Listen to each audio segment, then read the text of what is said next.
ഈ തെരഞ്ഞെടുപ്പിൽ പേരുക്കര വാർഡിൽ മത്സരിക്കുന്ന ശ്രീ മോഹനെയും തൊട്ടടുത്ത തിരുത്തുമൂല വാർഡിൽ മത്സരിക്കുന്ന ശ്രീ രാജേഷിനെയും നിങ്ങൾ കയ്യറയാളത്തിൽ വോട്ട് രേഖപ്പെടുത്തി വിജയിപ്പിക്കണം എന്ന് അഭ്യർത്ഥിക്കുന്നു. നേരത്തെ ശ്രീ സബൈനാഥ് പറഞ്ഞതുപോലെ കഴിഞ്ഞ 5 വർഷക്കാലം കൊണ്ട് ഈ നഗരസഭയെ ഇന്ന് വിളിക്കാൻ കഴിയുന്നൊരു വാക്കെന്ന് പറയുന്നത് നരകസഭയാണ്. എല്ലാ ഇടറോഡുകളും ഏതാണ്ട് പൊട്ടിപ്പൊളിഞ്ഞു കിടക്കുക. ജംഗ്ഷനിൽ കാണിക്കുന്നൊരു ഷോ വർക്ക് മാത്രമല്ല, അകത്തേക്ക് ചെന്നാൽ പല റോഡുകളിലും വാഴക്കൃഷി ചെയ്യണോ അതോ തെങ്ങ് കൃഷി ചെയ്യണോ എന്നുള്ള സംശയത്തിലാണ്. തെരുവിളക്കൾ പലയിടത്തും കത്തുന്നില്ല. MLA MP ഫണ്ട് ഉപയോഗിച്ച് സ്ഥാപിച്ച ഹൈമാക്സ് ലൈറ്റുകൾ പോലും കത്താത്ത പ്രദേശങ്ങളുണ്ട്. അതുപോലെ തന്നെയാണ് കുടിവെള്ളക്ഷാമം. ഇന്ന് ഞാൻ എൻ്റെ ഉച്ചയ്ക്ക് വീട്ടിൽ ഊണ് കഴിക്കാൻ പോയി നോക്കിയപ്പോൾ പൈപ്പ് നോക്കിയപ്പോൾ ശബ്ദം മാത്രമാണ്, വെള്ളം വരുന്നില്ല. എന്നാൽ റോഡിലേക്ക് ഇറങ്ങിയാൽ ഇഷ്ടം പോലെ വെള്ളം എന്താ പൈപ്പ് കൂട്ടിയിട്ട് വെള്ളം ഇങ്ങനെ ഫൗണ്ടേഷനിൽ വരുന്ന ചീറ്റുകയാണ്. ഇതുവരെ ഒരു പരിഹാരം ഉണ്ടാക്കാൻ കഴിഞ്ഞിട്ടില്ല.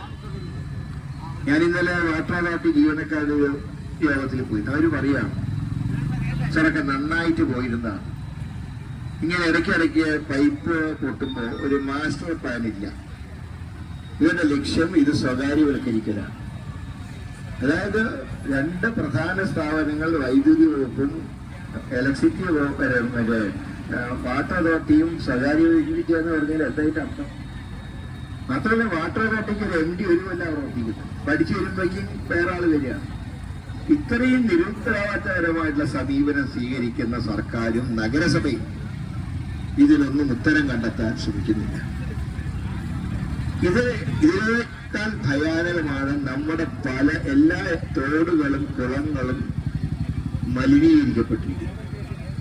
ഇപ്പൊ നമുക്കറിയാം, നേരത്തെ ശ്രീ ഷബീനാഥ് പറഞ്ഞ രാമയഞ്ചാൻ തോന്നുന്നു ഒരു തൊഴിലാളിനെ ഇറക്കിയിട്ടാണ് അത് ക്ലീൻ ചെയ്യുന്നത്. അവസാനം എന്ത് വെച്ചാൽ അദ്ദേഹം മരണപ്പെട്ടില്ലേ? ശ്വാസം കിട്ടാണ്ടെന്ന് ആലോചിച്ച് നോക്കൂ.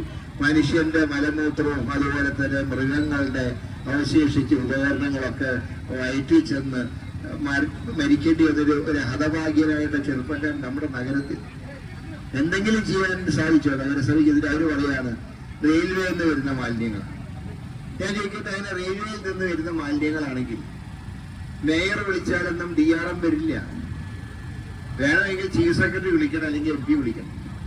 2 പേരോടും കാര്യങ്ങൾ പറയാൻ മേയർ തയ്യാറായിട്ടില്ലല്ലോ. അപ്പൊ ഉത്തരവാദിത്തം മേയർക്കില്ലേ? ഇതിനു പുറമെയാണ് നമ്മുടെ തിരുവല്ലം പരശുരാമ ക്ഷേത്രം. അവിടുത്തെ അവസ്ഥ എന്താ?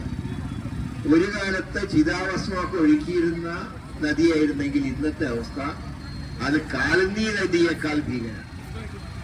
സർവ്വ ഡ്രെയിനേജ് കൂട്ടിയൊഴിക്കുകയാണ്.